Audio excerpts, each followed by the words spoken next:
கடந்து செல்வோம். மீகா எழுதின தீர்க்க தரிசன நூல் 7வது அதிகாரம் 15வது வசனம். நீ எகிப்து தேசத்தில் இருந்து புறப்பட்ட நாளில் நடந்தது போலவே உன்னை அதிசயங்களை காண பண்ணுவேன். உன்னை அதிசயங்களை காண பண்ணுவேன். ஆண்டவர் நமக்கு கொடுக்கிற வார்த்தை என்னன்னா, உன்னை அதிசயங்களை காண பண்ணுவேன். அவருடைய வார்த்தை நமக்கு எப்படி தெரியுமா? ஒருவேளை இன்னைக்கு நம்ம ஒரு சூழ்நிலையில நம்ம வந்திருக்கலாம். ஒவ்வொருத்தருக்கும் ஒவ்வொரு விதமான சூழ்நிலை. ஆனா உங்க சூழ்நிலை எப்படி என்பதை நீங்க அறிவீங்க. ஆனா ஆலயத்துல வரும்போது ஆண்டவர் உங்களுக்கு வார்த்தைகளை கொடுப்பார். இன்னைக்கு ஆண்டவர் கொடுக்கிற ஒரு வார்த்தை என்ன அப்படின்னா, உன்னை அதிசயங்களை காண பண்ணுவேன். எப்படி அவர் அதிசயங்களை நமக்கு செய்யறாரு அப்படின்னா, நீங்க எகிப்து தேசத்துல இருந்து திரும்பி வந்தீங்கல்ல, அதாவது முதல்ல ஆண்டவரை தேடி வந்தீங்கல்ல, அப்போ உங்க வாழ்க்கையில எவ்வளவு அதிசயங்கள்லாம் நடந்துச்சுல்ல. அப்ப இந்த ஆண்டவர் அதிகமா நேசிச்சீங்க, ஆண்டவரிடத்துல அன்பு செலுத்துனீங்க. அது போலவே இந்த நாட்களில இப்ப உனக்கு இருக்கிற கஷ்டங்கள் தேவைகள்ல நான் உனக்கு அதிசயங்களை செய்வேன். அல்லேலூயா. அப்ப சங்கீதக்காரர் சொல்லுறார் பாருங்க, நீங்க 119 116ல நான் பிழைத்திருக்கும்படி உமது வார்த்தைகள், நான் பிழைத்திருப்பதற்கு உமது வார்த்தையின்படி என்னை ஆதரித்தருளும். அல்லேலூயா. இந்த வார்த்தை நமக்கு என்னத்தை கொடுக்குதான்? பிழைப்பை கொடுக்குதான். தொய்ந்து போன நமக்கு தேவனுடைய வார்த்தை நமக்கு ஒரு பிழைப்பை கொடுக்கிறது. அல்லேலூயா. உம்முடைய வார்த்தையின்படி நானு பிழைக்கிறேன். அடுத்து அவர் சொல்றாரு, என்னுடைய நம்பிக்கை விருதாவாக போக என்ன வெட்கத்துக்கு உட்படுத்தாதீங்க. பாத்தீங்களா? நான் நம்பி இருக்கிறேன் ஆண்டவரே. என் சூழ்நிலை, என் காரியங்களை எல்லாம் நீங்க அறிவீங்க. ஆனா நான் உங்களை நம்பி இருக்கேன், என்னை வெட்கப்படுத்தாதீங்க அப்படின்னு அந்த சங்கீதக்காரர் சொல்லுறார். அப்ப இந்த சூழ்நிலையில ஆண்டவர் நமக்கு எப்படின்னா அதிசயங்களை காண பண்ணுவேன் அப்படின்னு சொன்னா, அதுதான் நமக்கு இருக்கிற ஜீவன், நமக்கு இருக்கிற நம்பிக்கை, நமக்கு நம்மள ஆண்டவர் வெட்கப்படுத்த மாட்டேன்னு சொல்ற ஒரு காரியம். அதனாலதான் யோபு பக்தன் சொல்றான், என்ன சொல்றேன்னா, எப்படி போஜனம் வாய்க்கு சுவையா இருக்கிறதோ அது போல உங்களுடைய வார்த்தைகள் எங்களுடைய செவிக்கு எப்படி இருக்குதான் சோதித்து அறிகிறது நல்லது. அல்லேலூயா. நாங்க சாப்பிடுறோம், ஆகாரம் எல்லாம் சாப்பிடுறோம், ஆனா அதெல்லாம் எங்களுக்கு எப்படி டேஸ்டா இருக்குதோ அத மாதிரி உங்க வார்த்தைகளை எங்க செவியால கேட்டு அதை நாங்க சோதித்து பாக்குறோம். அல்லேலூயா. அப்ப ஆண்டவர் இந்த ஒரு சூழ்நிலைகள், எப்படிப்பட்ட சூழ்நிலையில நீங்க இருப்பீங்களோ, இது ஜூன் மாசம், ஆனா ஆண்டவர் சொல்றா, உன்னை அதிசயங்களை காண பண்ணுவேன். போன வாரம் ஒரு மகன் என்கிட்ட பேசினான். பேசும்போது சொன்னா, காலையில வீட்டுல எந்திரிச்சு ஜெபம் பண்ணி பைபிள் படிச்சுட்டு நல்லா தான் பாஸ்டமா இருக்கேன், அந்த வெளிய போன உடனே என் சந்தோஷம் போயிடுது அப்படின்னு சொன்னான். காலையில வீட்டுக்குள்ள இருக்கிற வரைக்கும் நல்லா இருக்கு, வேதம் வாசிக்கிறேன், பாட்டு பாடுறேன், எல்லாம் முடிச்சுட்டு அப்படி வெளியே போன உடனே என்னுடைய சந்தோஷம் என்னை விட்டு போயிருது அப்படின்னு சொன்னான். பாருங்க, ஆனா ஆண்டவர் என்ன சொல்றாருன்னா, நம்முடைய தேவன் நம்ம கூட இருக்கிறவர் உன்னை அதிசயங்களை காண பண்ணுவேன். ஏன் நமக்கு சந்தோஷம் போயிருது? நம்ம வாசிக்கலாம். 2 பேதுருவின் புஸ்தகம் 2 பேதுரு 1வது அதிகாரம் 2வது வசனம். தேவனையும் நம்முடைய கர்த்தராகிய இயேசுவையும் அறிகிற அறிவினால் உங்களுக்கு கிருபையும் சமாதானமும் பெருக கடவுது. அல்லேலூயா.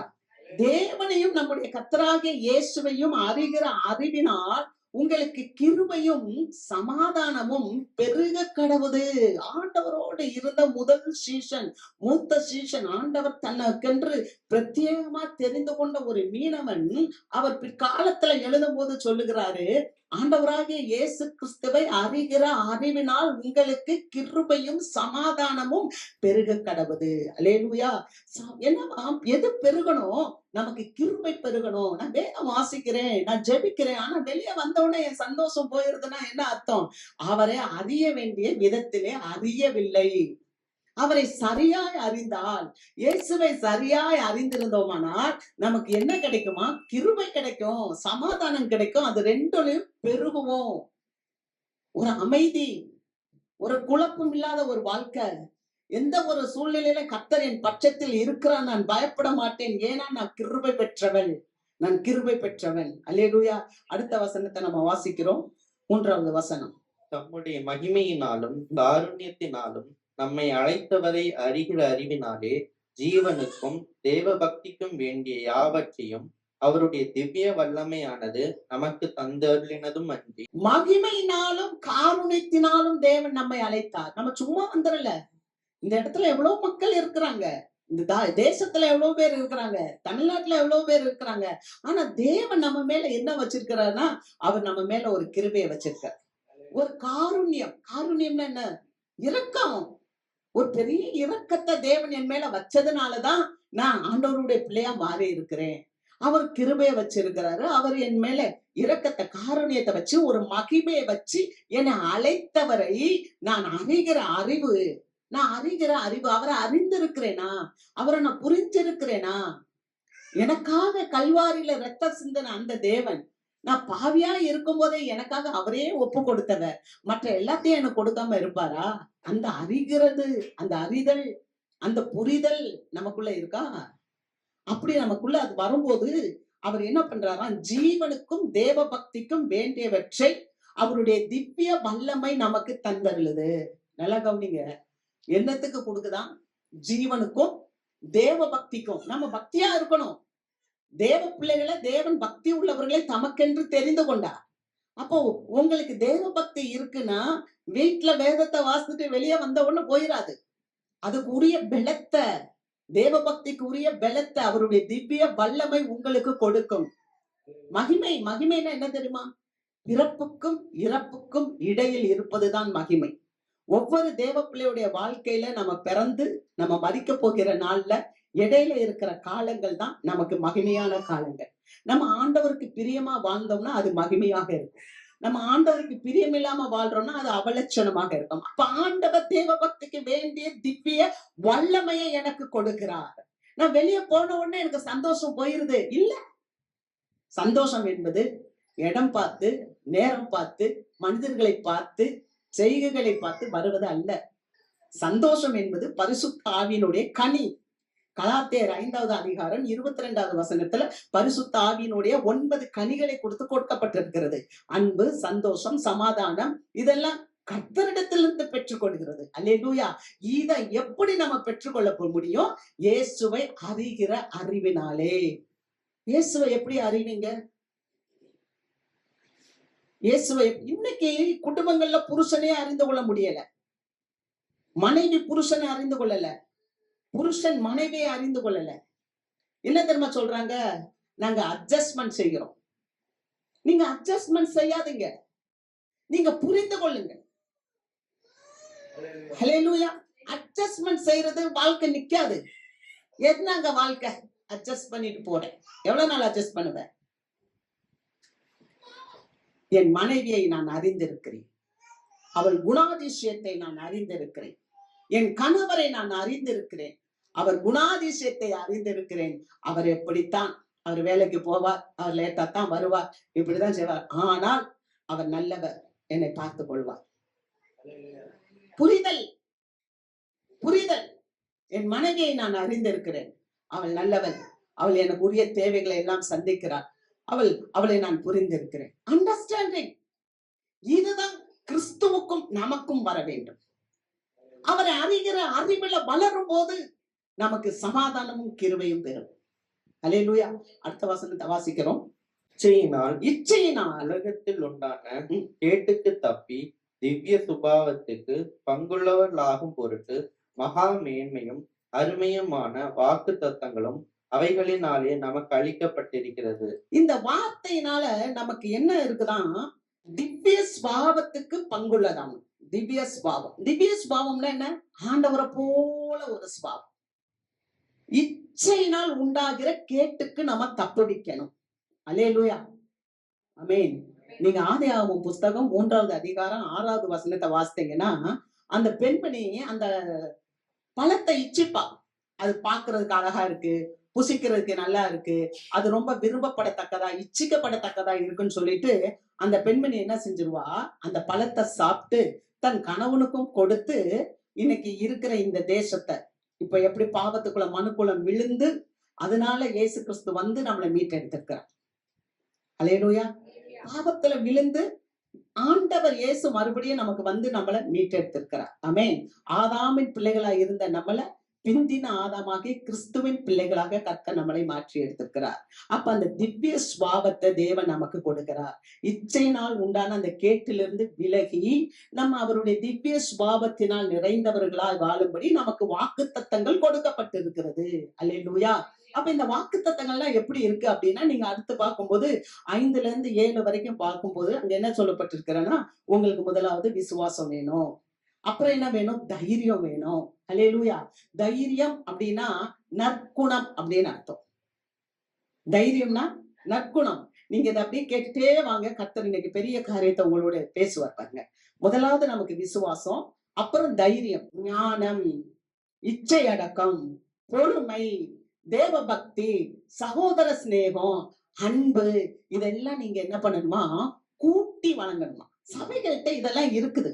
எங்கள்கிட்ட விசுவாசம் இருக்கு, எங்கள்கிட்ட தைரியம் இருக்கு, எங்கள்கிட்ட பொறுமை இருக்கு, எங்கள்கிட்ட ஞானம் இருக்கு, எங்கள்கிட்ட தேவ பக்தி இருக்கு, எங்கள்கிட்ட எல்லாம் இருக்குது, அன்பு இருக்குது. ஆனா நீங்க கிறிஸ்துவை அறிகிற அறிவுள்ள சமாதானம் பெறணும்னா இதெல்லாம் இருந்து இதெல்லாம் எப்படி இருக்கணுமா? கூட்டி கொடுக்கணுமா.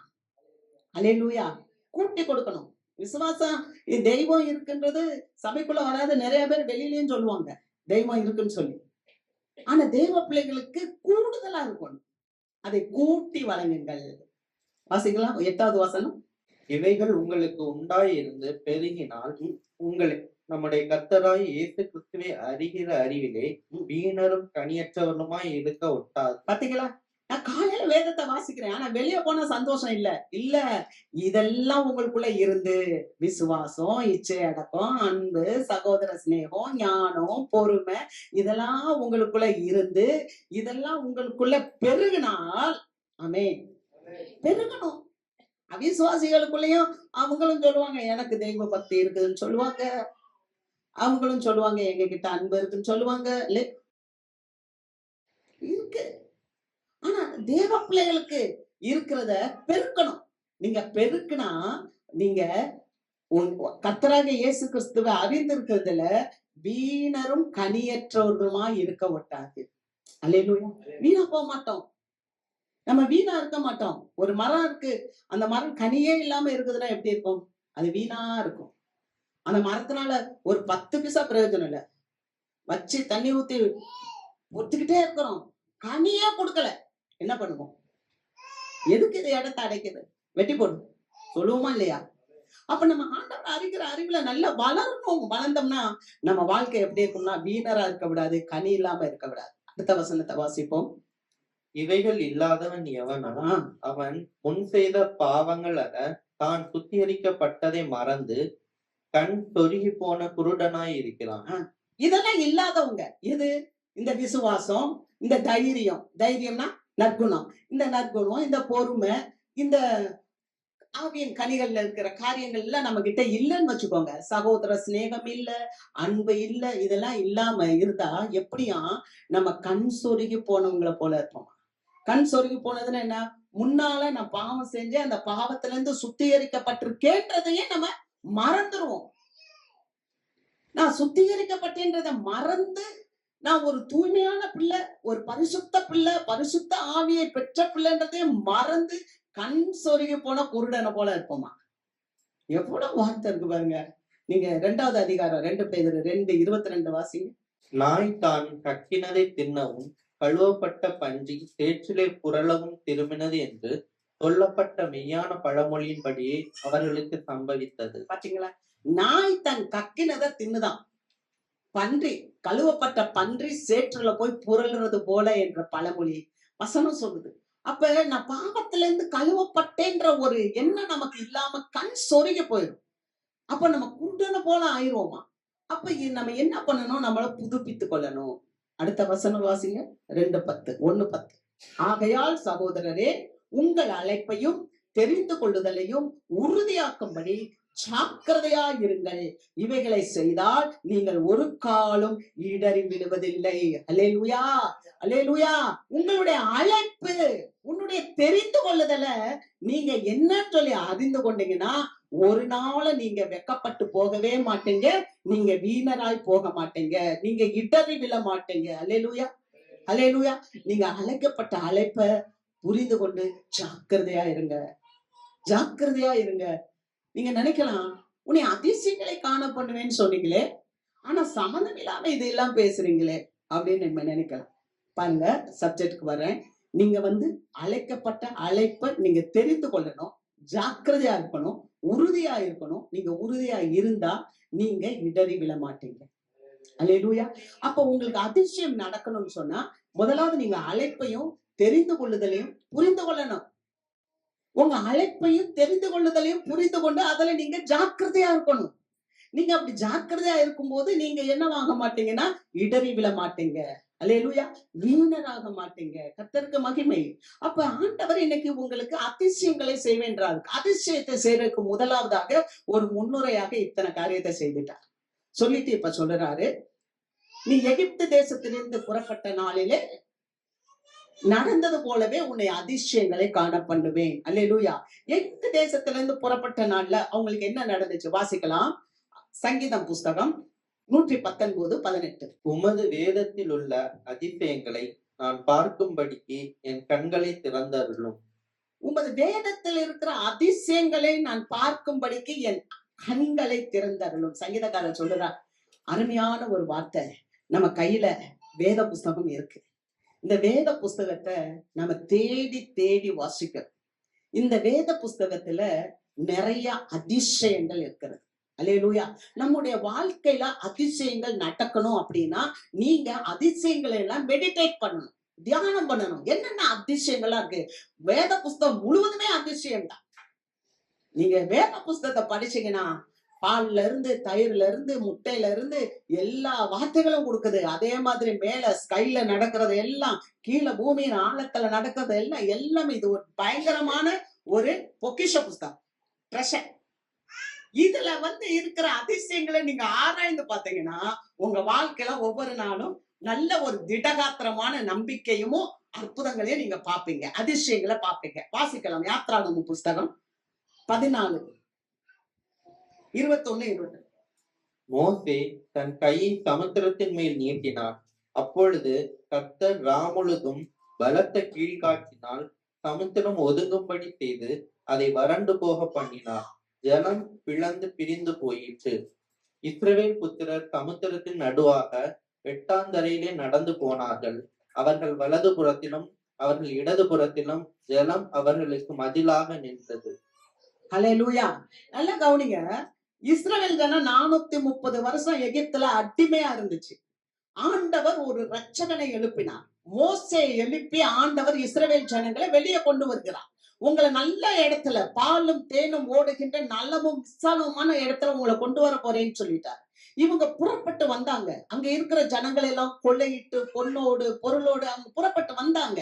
ஆனா வரும்போது எத்தாப்புல என்ன இருந்துச்சு தெரியுமா? ஒரு பெரிய செங்கடலை பார்த்தாங்க. அல்லேலூயா. கவனிங்க, என்னைய கவனிங்க. அங்க ஒரு பெரிய செங்கடலை பார்த்தாங்க. செங்கடலை பார்த்த உடனே ஜனங்களுக்கு ஒரே பயம் வந்துருச்சு. முறுமுறுக்கிறாங்க, வேதனைப்படுறாங்க. நாங்க இங்கே எதுக்கு வரணும், சாகவா வந்தோம், அப்படி இப்படி எல்லாம் பண்றாங்க. ஆனா நல்ல கவனிங்க, ஆண்டவர் மோசேட்ட சொன்னார், உன் கோலை நீ நீட்டு. அல்லேலூயா. உன் கோலை நீட்டுப்பா. அப்பதான் வர்றாங்க வெளியில. கோலை நீட்டு பண்ணும்போது ஒரு பெரிய சமுத்திரம் அப்படி 2ஆ டிவைட் ஆகுது, பிரியுது. இந்த பக்கம் ஃபுல்லா ஒரு குவியல், இந்த பக்கம் ஃபுல்லா ஒரு குவியல். 2 பக்கம் தண்ணி குவியலா இருக்கு, தண்ணிக்குள்ள வழி இருக்கு. நான் சொல்லுறேன், பிரச்சனை அங்கதான் இருக்கு. அது செங்கடல் தான், அது கடல் தான். ஆள்களை அமிழ்த்தி உள்ள தள்ளுறதுதான். பிரச்சனை இருக்கதான் செய்யுது. ஆனா தேவ மனுஷன் ஆண்டவர் பேசுறாரு, உன் கோலை நீட்டு. நமக்கு ஆண்டவர் கொடுத்திருக்காருல வார்த்தை. நமக்கு வர்ற அந்த பிரச்சனைகளுக்கு மத்தியில அந்த வார்த்தையை நம்ம சொல்லும் போது பிரச்சனை 2 பக்கம் விலகிருது. ஹல்லேலூயா. பிரச்சனை விலகிருதுப்பா. நீங்க நடந்து போக தேவன் வழியை உண்டு பண்ணுகிறார். நீங்க நினைக்க கூடாது பிரச்சனையை தேவன் அந்த இடத்துல இருந்து எடுத்து விட்டுருவாருன்னு. நமக்கு அநேக நேரத்துல என்ன தெரியுமா, நம்ம அதிசயங்களை பார்க்காம இருக்கிறோம்னா பிரச்சனையை பார்க்கிறோம். ஆனா பிரச்சனையை விட்டுட்டு பாதையை பார்க்க ஆரம்பிக்கணும். நம்ம இன்னைக்கு பிரச்சனையை பார்க்கறதுல தானே இருக்கிறோம், பாதையை பார்க்க மாட்டேன்றோமே. ஆண்டவர் என்ன பண்ணாரு? பிரச்சனையை 2 பக்கம் கொண்டு வந்துட்டார். நீ உள்ள நடந்து போ. அல்லேலூயா. தேவனால் தெரிந்து கொள்ளப்பட்ட பிள்ளை, முன்குறிக்கப்பட்ட பிள்ளை, அது அழகா அந்த தண்ணிக்குள்ள நடந்து போயிடுச்சு. தண்ணி இல்லாம வெட்டான் தரையில நடந்து போயிடுச்சு. அதை துரத்திட்டு வந்தா பாரு சத்துரு. அது என்ன நினைச்சுச்சு, இந்த தேவ பிள்ளை போற மாதிரியே நானும் போவேன். தப்பா நீதிமானுக்கும் துன்மார்க்கனுக்கும் உள்ள வித்தியாசம். கர்த்தர் சொல்றாரு, நீ எகிப்து தேசத்துல இருந்து புறப்பட்ட வந்த நாள்ல உனக்கு ஒரு பாதை கிடைச்சிச்சுல்ல, அதே போல நீ இன்னைக்கு ஆவிக்குரிய வாழ்க்கையில தொய்ந்து போய் இருக்கிறியா, தேவையில இருக்கிறியா, அதே போல நான் அதிசயத்தை காணப்படுவேன். அல்லேலூயா. நீ பிரச்சனை விலகி போயிடும், காணா போயிடும் நினைக்காத. பிரச்சனையை 2 பக்கம் தள்ளி விட்டுருவாரு, உனக்கு பாதையை உண்டு பண்ணுவா. அல்லேலூயா. அந்த பாதைக்குள்ள நீ போகணும். உனக்கு துரத்தி வர்றமேனா அது மூடி போடும். அல்லேலூயா.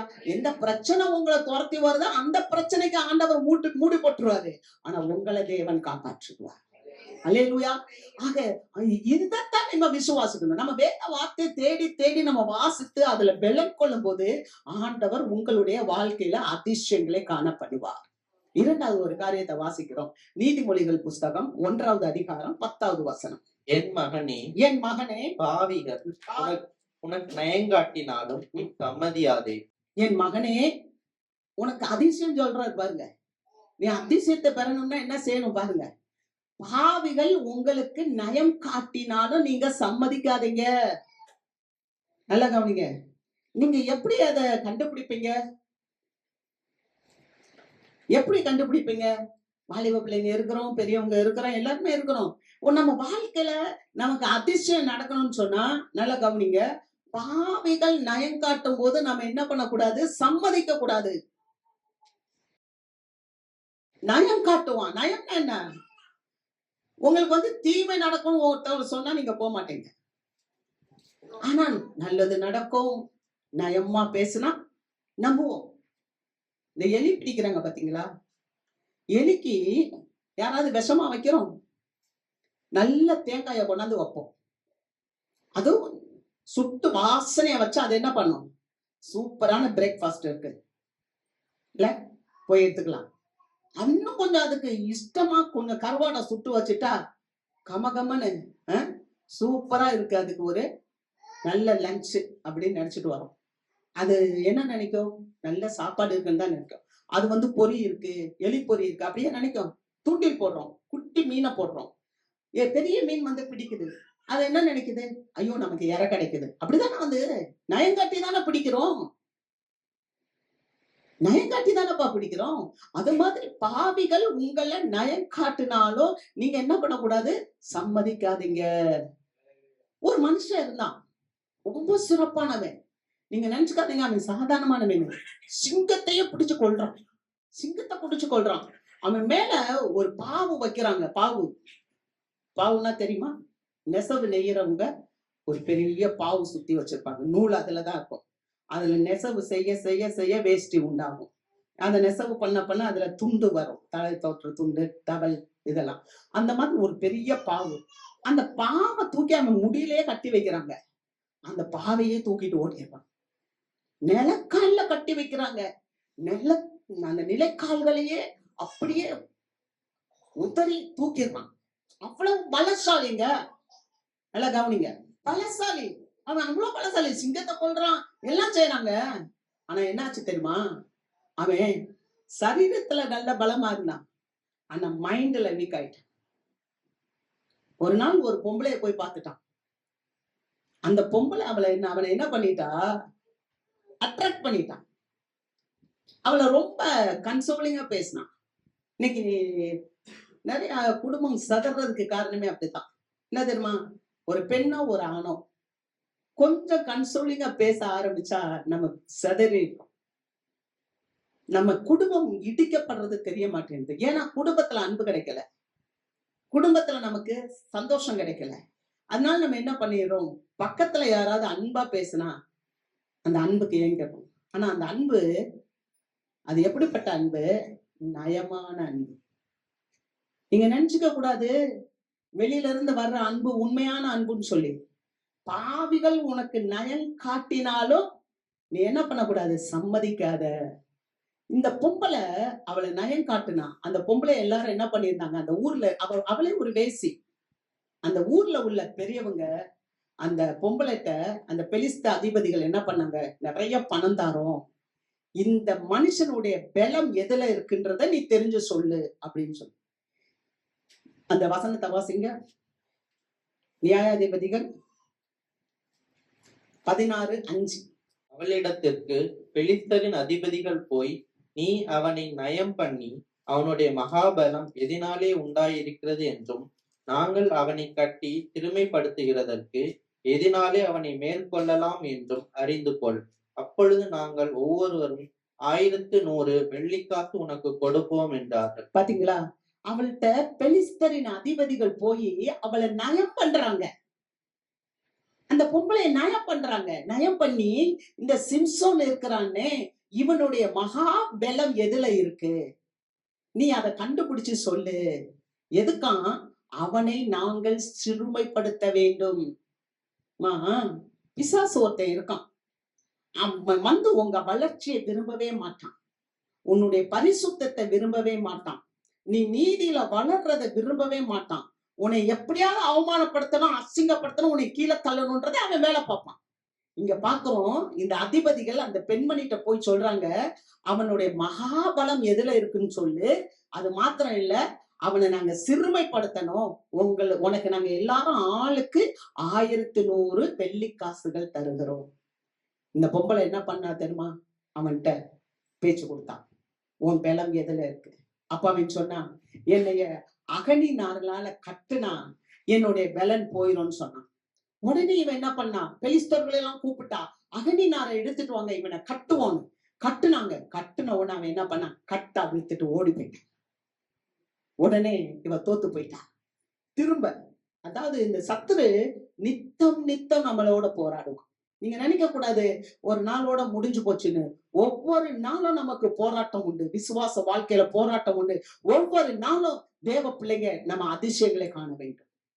ஒவ்வொரு நாளும் நம்ம பாவத்துல இருந்து மேற்கொள்ள வேணும். அடுத்த முறை அவன்கிட்ட வந்து கேக்குறான், நீ இந்த மாதிரி போய் சொல்லிட்ட, இப்ப என்ன செய்யணும்? அப்ப அவன் சொல்றான், புது கயிறுனால என்னைய கட்டுனா என்னுடைய பலன் போயிடும்னு சொல்றான். உடனே இவ புது கயிறை வாங்கிட்டு வந்து கட்டுறான்.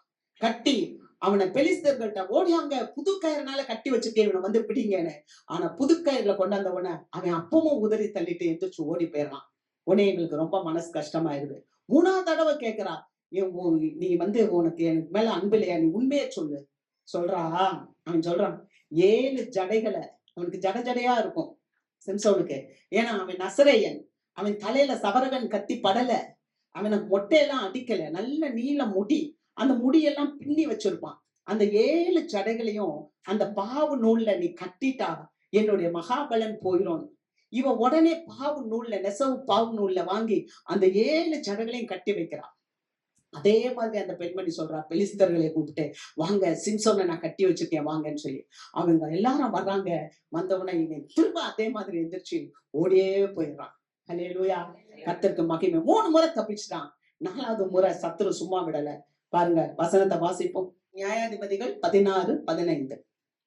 அப்பொழுது அவள் அவனை பார்த்து, உன் இருதயம் என்னோடு இராதிருக்க, உன் இருதயம் என்னோடு இராதிருக்க உன்னை சிநேகிக்கிறேன் என்று நீ எப்படி சொல்லுகிறாய்? பாத்தியா, நீ எப்படி சொல்ற? உன் இருதயமே என்கிட்ட இல்ல. ஏன்னா நீ என்னெல்லாம் சொல்றியோ அதெல்லாம் செய்யறேன், ஆனா நீ எந்திரிச்சு ஓடிடுற. உன் இருதயம் என்கிட்ட இல்ல. சொல்றோம்ல வீட்டுல ஏதாவது ஒரு காரியம்னா, உனக்கு என் மேல அன்பே இல்லப்பா. அன்பு இருந்தா இப்படிலாம். இது வஞ்சகன அன்பு, இது தூய்மையான அன்பு இல்ல. வாசிப்போம். நீ இந்த 3 விசையும் என்னை பரியாசம் பண்ணினாய் அல்லவா? உன்னுடைய மகாபலம் எதினாலே உண்டாயிருக்கிறது என்று எனக்கு சொல்லாமற் போனாயே என்று சொல்லி, இப்படி அவனை தினம் தன் வார்த்தைகளினாலே நெருக்கி அலட்டி கொண்டிருக்கிறதுனால் சாகத்தக்கதாய் அவன் ஆத்மா விசனப்பட்டு, தினம் வார்த்தையினால அலட்டி கொண்டிருக்க. இன்னைக்கு குடும்பத்துல இருக்கு. நான் எவ்வளவு பெரிய வீட்டுல இருந்தேன், எவ்வளவு பெரிய சொத்து இருந்துச்சு, எவ்வளவு பெரிய சுகம் இருந்துச்சு, எவ்வளவு பெரிய ராஜ வாழ்க்கை வாழ்ந்தேன், உன்கிட்ட வந்து நான் என்னத்தை பெற்றுக்கொண்டேன்? யாருக்கும் ஆண்டவர் பேச வார்த்தையினால தினம் அவளை அலட்டி கொண்டிருக்கும் போது அவன் ஆத்மா சாகத்தக்கதாக. பாத்தீங்களா? எங்க இருக்கு உயிர்? ஆத்மாவுல இருக்கு. அவனுடைய ஆத்மா சாகத்தக்கதாக அது விசனப்பட்டதாம். அது விசனப்பட்டதுனால அவன் என்ன பண்ணிட்டான், தன்னுடைய இருதயத்துல இருக்கிறத எல்லாம் வெளிப்படுத்திட்டான். நல்லா கவனிச்சுக்கிடணும். இந்த மாதிரி பெண்மணியா பெண்கள் இருக்கவே கூடாது. அல்லேலூயா. இந்த மாதிரி ஒரு ஆம்பளையாவும் ஆண்கள் இருக்கவே கூடாது. ஆண்டவர் இதெல்லாம் நமக்கு திருஷ்டாந்தங்களை வைத்திருக்கிறார். பாருங்க, இவன் போன இடம் தப்பு. அன்பை தேடி போன இடம் தப்பு. அன்பு எங்க இருக்குது? ஆண்டவராகிய இயேசு கிறிஸ்து தான் நமக்கு அன்பை கொடுக்கிறவர். அல்லேலூயா. வாழ்க்கையில பிரச்சனைகள் வந்தா, தோல்விகள் வந்தா, ஏமாற்றங்கள் வந்தா நம்மளை சரி செய்கிற இடம் ஆண்டவருடைய பாதப்படி. அங்க அதிசயங்கள் நடக்கும், அங்க அற்புதங்கள் நடக்கும் நம்ம தேவனுடைய பாதப்படியில வந்து நிக்கும் போது. ஆனா இதுக்காக இவன் என்ன பண்ணிட்டான், மனைவி சரியில்லை போயிட்டா வச்சுட்டான்னு சொல்லிட்டு இவன் மனசுல குழப்பம் பட்டி ஒரு பொம்பளைட்ட போய் வாசம் பண்ணி அவ இருதயத்துல உள்ளதெல்லாம் கேட்டுட்டா. கேட்டவுடனே என்ன ஆயிடுச்சு, அவன் சொன்னான், என் தலைமுடியை சிரைத்தால் எனக்கு இருக்கிற பலமெல்லாம் போயிடும். வாசிக்கலாம். மீகா 7வது அதிகாரம் 5வது வசனம். சிநேகிதனை விசுவாசிக்க வேண்டாம். சிநேகிதனை விசுவாசிக்க வேண்டாம். உன் சிநேகிதன் வந்து உன்னை நயம் பண்ணுவான், நீ சம்மதிக்க கூடாது. அல்லேலூயா. சிநேகிதனை விசுவாசிக்க வேணாம். வேத புத்தகம் பாருங்க, உங்களுக்கு சொல்லி கொடுக்குது. சிநேகிதர்கள் எல்லா நேரத்திலும் உதவுவாங்க, நல்லவங்க தான், நான் இல்லைன்னு சொல்லல. எல்லா சிநேகிதர்களையும் பத்தியும் வேதம் சொல்லல. அல்லேலூயா. ஆமா, நல்லா அதை நம்ம தெளிந்த புத்தியா இருக்கணும். எல்லா சிநேகிதர்களை பத்தியும் சொல்லல. ஆனா சில சிநேகிதர்கள் உங்களுக்கு நயம் காட்டுவாங்க.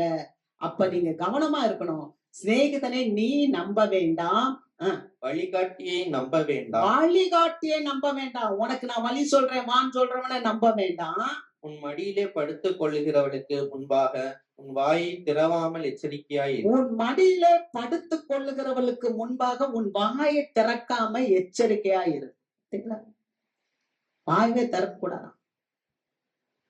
மடியில படுத்துக்கிற பொம்பளையானாலும் சரி, மடியில படுத்துக்கிற ஆம்பளையானாலும் சரி, அவங்க முன்னால வாயை திறக்காதபடிக்கு எச்சரிக்கையாயிரு.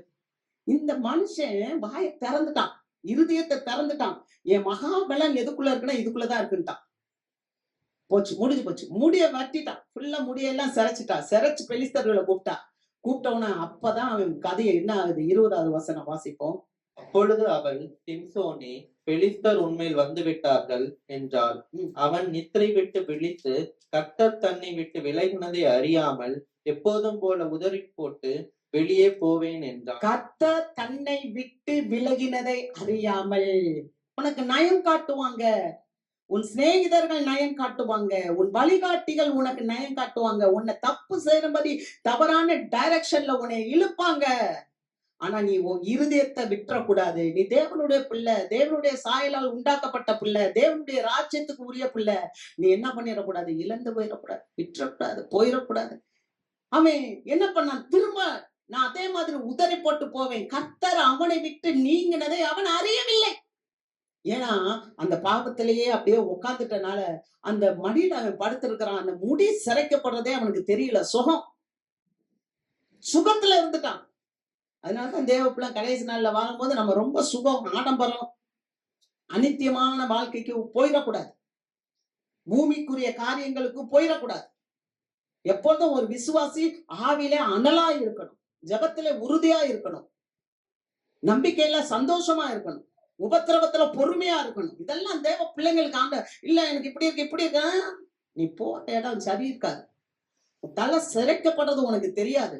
உன்கிட்ட இருந்து அந்த வல்லமை போறது உணர முடியாது. அவன் தன் வல்லமை போனதை தெரியாம நான் எந்திரிப்பேன்னு நினைச்சான், எந்திரிக்க முடியல. முடிவு என்ன தெரியுமா, கண்ணை பிடுங்கிட்டாங்க. பெலிஸ்தர்கள் கண்ணை பிடுங்கிட்டாங்க. அவனை கொண்டு போய் ஒரு பெரிய சிங்கத்தை அடக்கணவன்பா, சிங்கத்தை அடக்கணவன். எத்தனை 1000 வேற ஒரு தாடை எலும்பு, பச்சை தாடை எலும்பு, கழுதையினுடைய பச்சை தாடை எலும்பு எடுத்து அடிச்சு 1000 பேரை கொன்றவன். 300 நரிய பிடிச்சு 2 வாளையும் ஒட்டி ஒட்டி தீய பிடிச்சு வெள்ளாண்மையெல்லாம் அடிக்க வச்சவன். பெலிஸ்தர்களுடைய வெள்ளமை வீரன். இப்ப என்ன ஆக்குச்சு, கண் பிடுங்கப்பட்டுச்சு. மாவாற்றான்யா, உட்காந்து மாவாற்றான். உனக்கு பாவிகள் நயம் காட்டுங்க. பிசாசு உன்னை நயம் காட்டுவான். கர்த்தருக்கு ஸ்தோத்திரம். இன்னொருத்தனை குறிச்சு நம்ம வாசிக்கலாம். ஆதியாகமம் புஸ்தகம் 39வது அதிகாரம் 10வது வசனம். அவன் நித்தம் நித்தம் யோசேப்போடே இப்படி பேசிக்கொண்டு வந்தும் அவன் அவளுடனே சயனிக்கவும் அவளுடனே இருக்கவும் சம்மதிக்கவில்லை. பாத்தீங்களா, ஒரு பொம்பளை நித்தம் கூப்பிடுறான் யோசேப்ப. ஆனா அவன் அவளோட இருக்க சம்மதிக்கவே இல்லை. இங்க ஒருத்தன் நித்தம் அவ சொன்ன உடனே இவன் கீழே விழுந்துட்டான். ஒரு பெரிய வீரன் விழுந்து போனான். ஆனா இவனும் ஒரு வீரன், இவனும் ஒரு பலசாலி. இவன் ஆண்டவரோட ஐக்கியத்தில இருக்கிறவன், ஆண்டவரோட ஜெபத்தில இருக்கிறவன். வாசிக்கலாம். நீதிமொழிகள் 14:27.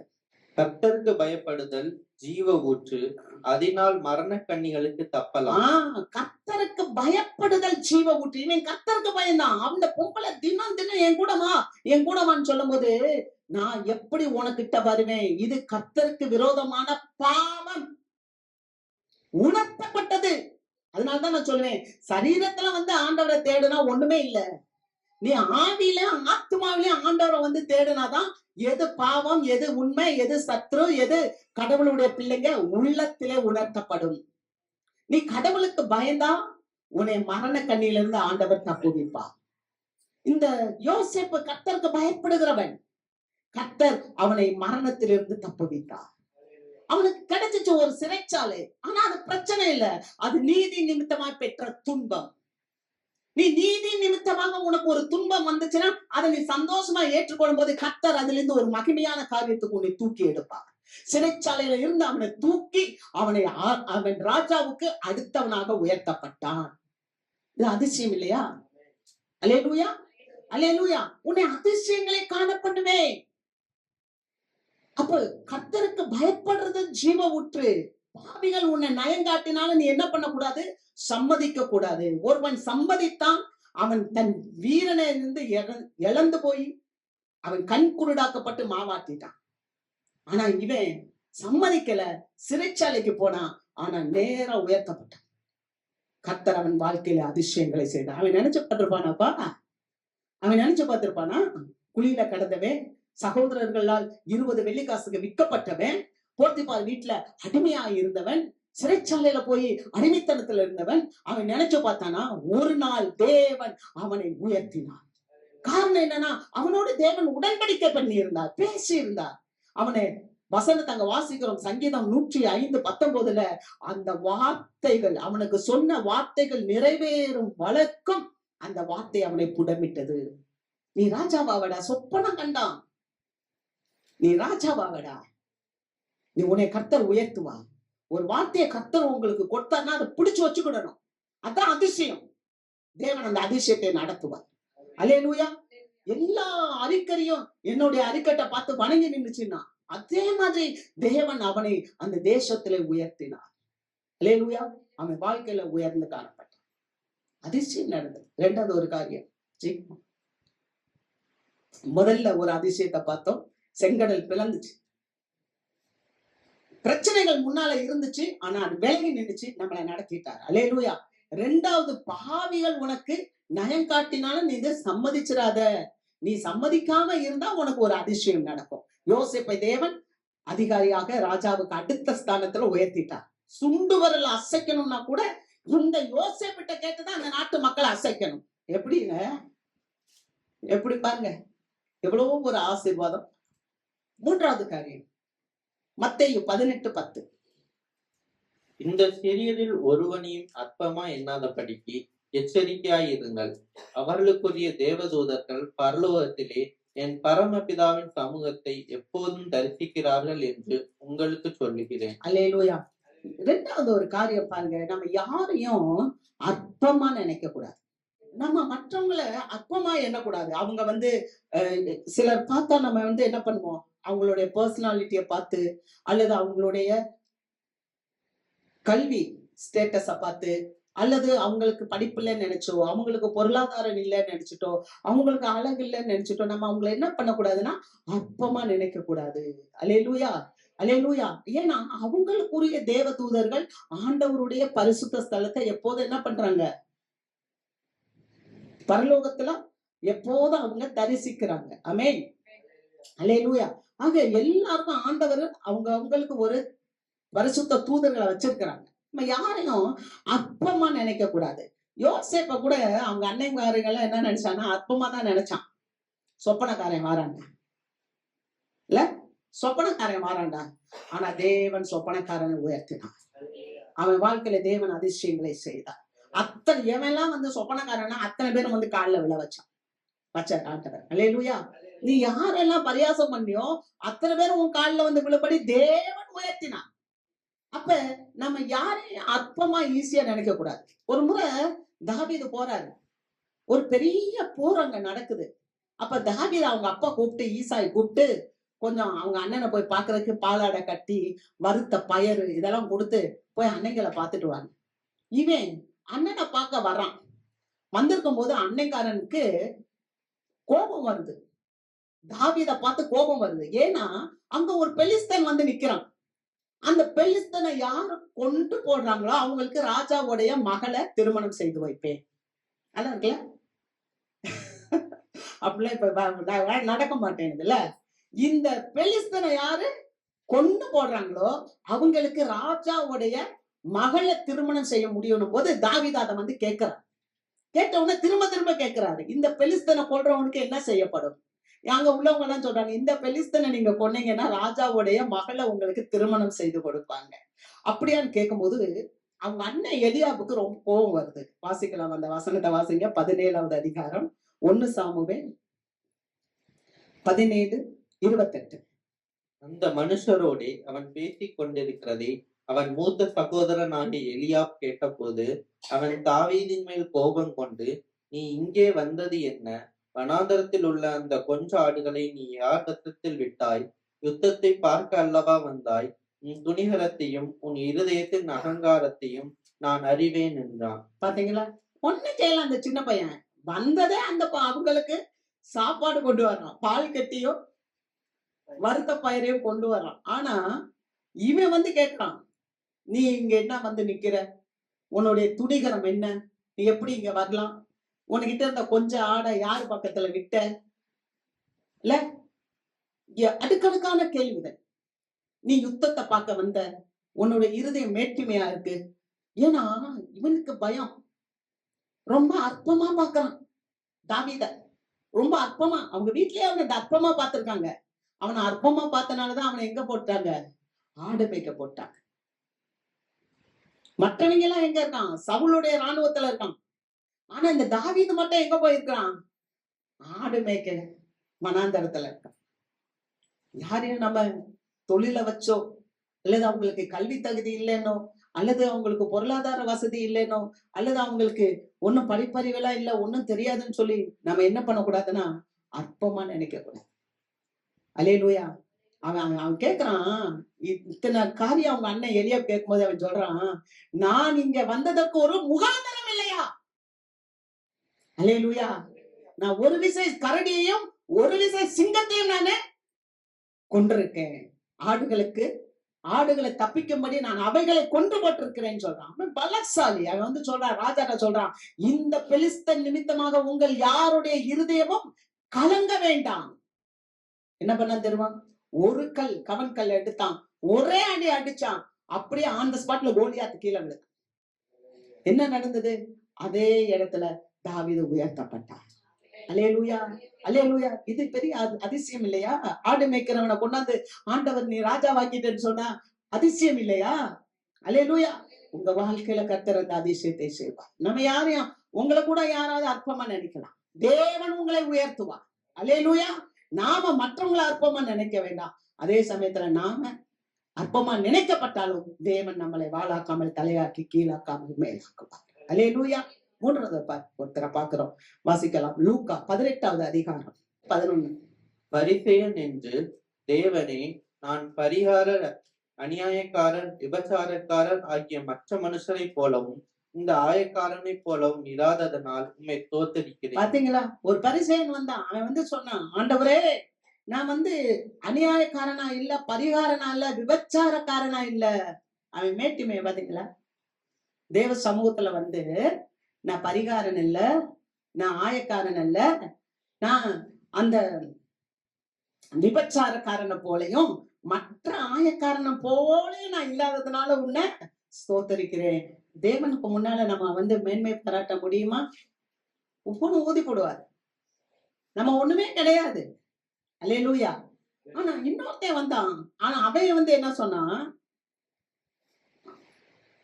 அடுத்த வசனம் 12, வாரத்திலே 2 தரம் உபவாசிக்கிறேன், என் சம்பாத்தியத்திலெல்லாம் தசமபாகம் செலுத்தி வருகிறேன் என்று தனக்குள்ளே ஜெபம் பண்ணினான். இந்த பரிசேயன் இப்படி ஜெபிச்சான். நான் வந்து அநியாயக்காரனா இல்ல, பரிகாரனா இல்ல, விபச்சாரக்காரனா இல்ல, மற்ற ஆயக்காரனை போல இல்ல, அதோட கூட இல்ல, நான் உபவாசிக்கிறேன், நான் ஜெபிக்கிறேன், நான் தசமபாகம் செலுத்துறேன், எல்லாம் ஜெபம் பண்றான். ஆனா இன்னொருத்தன் வந்தான். அவன் நின்னுட்டு சொல்றான், ஆயக்காரன் தூரத்துல நின்று தன் கண்களை வானத்துக்கு ஏறெடுக்க துணியவில்லை. எப்படி ஆண்டவரை உங்க பார்க்க முடியும்? பாத்தீங்களா என்ன தாழ்மை? தேவ சமூகத்துல வந்து போது நம்ம மேட்டிமையா நிக்கவே கூடாது. அல்லேலூயா. அதே மாதிரி நம்ம வந்து அற்பமாய் நம்ம யோசிக்க கூடாது. அங்க அவன் வந்து வானத்துக்கு ஏறெடுக்க துடியாமல் தன் மார்பிலே அடித்து கொண்டு, தேவனே பாவியாக என் மேல் கிருபையாயிரும் என்றான். அங்க வசனம் சொல்லுது, அவன் அல்ல இவனே நீதிமானாக்கப்பட்டவனாய் தன் வீட்டுக்கு திரும்பி போனான் என்று உங்களுக்கு சொல்லுகிறேன். ஏனெனில் தன்னை உயர்த்துகிறவன் எவனும் தாழ்த்தப்படுவான், தன்னை தாழ்த்துகிறவன் உயர்த்தப்படுவான் என்று இயேசு சொன்னார். பாத்தீங்களா? அப்ப நம்ம வாழ்க்கையில மற்றவங்களை நம்ம அற்பமா நினைக்க கூடாது. அற்பமா நினைக்கப்பட்ட ஒருத்தன், ஆனா அவன் வந்து வானத்துக்கு கண்ணை ஏறடிக்காம அவன் தாழ்மையை பண்ணனால அங்க ஆண்டவர் சொல்றாங்க, அவன் அல்ல இவனே நீதிமானாக்கப்பட்டான். அதிசயங்களை செய்கிற தேவன். அல்லேலூயா. எளியோர்களை அவர் நேசிக்கிறவர். அவன் தம்மை தாழ்த்தி, நம்மளை தாழ்த்தி நம்ம ஆண்டவர்கிட்ட வரும்போது ஆண்டவர் நம்மளை நேர்த்தியால் உயர்த்துகிறது. அல்லேலூயா. நம்மளை உயர்த்துகிறவர். நம்மளை தாழ்த்தும் போது தேவன் நம்மளை உயர்த்துவார். அது அதிசயம் இல்லையா? எகிப்து தேசத்துல இருந்து புறப்பட்ட நாள்ல செஞ்சாரே ஒரு அதிசயம்.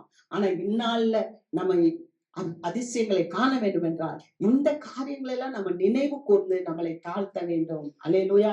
பிறரை நம்ம அற்பமா எண்ணக்கூடாது. அல்லேலூயா. பிறரிடத்துல நம்ம என்ன பண்ணக்கூடாது? நயம் காட்டினாலும் சம்மதிச்சிடக்கூடாது. அல்லேலூயா.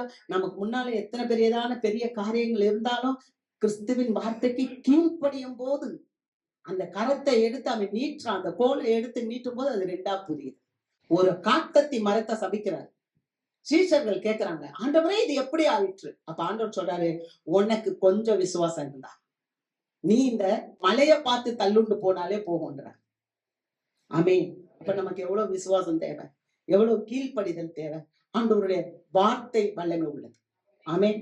நம்ம வாழ்க்கையில அதிசயங்கள் நடக்கணும்னா அந்த வார்த்தையை நம்பணும், அந்த வார்த்தைக்கு கீழ்ப்படியணும். ஆண்டவர் எகிப்து தேசத்திலிருந்து நீங்க புறப்பட்ட நாளில நடந்த அதிசயங்களை போல இந்த நாட்களிலும் கர்த்தர் உங்க வாழ்க்கையில அதிசயங்களை காணப்படுவார். ஆமென். இது தேவனுடைய வார்த்தை. கர்த்தருடைய வார்த்தைக்கு நாம் செவி கொடுப்போம். கர்த்தர் உங்களை ஆசீர்வதித்து உயர்த்துவார். நம்ம எழுந்திருப்போம்.